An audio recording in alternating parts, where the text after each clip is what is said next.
السلام علیکم ورحمۃ اللہ وبرکاتہ۔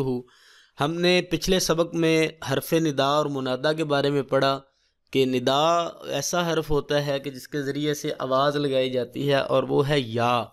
ٹھیک ہے، عربی زبان میں کسی کو پکارنے کے لیے حرف یا استعمال ہوتا ہے، اور منادا وہ ہوتا ہے کہ جس کو پکارا جائے، ایسا شخص، ایسی ہستی جس کو پکارا گیا ہے اس کو منادا کہیں گے۔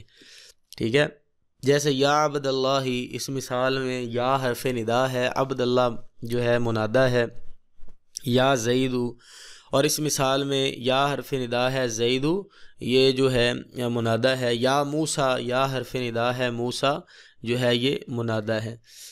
اسی طرح نیچے دیے گئے اسماء کو درست منادا بنائیں، یعنی کہ اس کو ہم نے جو یہ منادا بنے گے نا، اس کے شروع میں اگر یا لگائیں گے تو ہم نے اس کو درست کر کے لکھنا ہے، اس کے اعراب کو۔ تو ہم نے پڑھا ہے کہ اگر تو یا کے بعد والے جو دو اسم ہیں وہ مضاف مضاف الیہ ہیں، جن کے ترجمے میں کا کے کی آتا ہے، تو پھر ہم اس کے پہلے اسم کو زبر دیں گے۔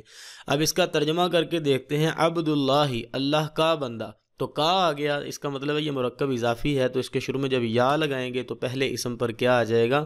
فتحہ آ جائے گا، زبر آ جائے گی۔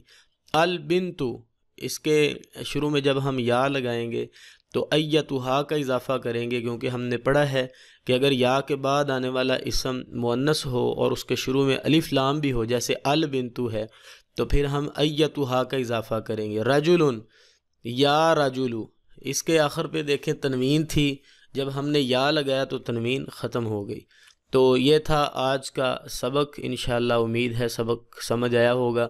تو ملتے ہیں انشاءاللہ نیکسٹ ویڈیو میں۔ السلام علیکم ورحمۃ اللہ وبرکاتہ۔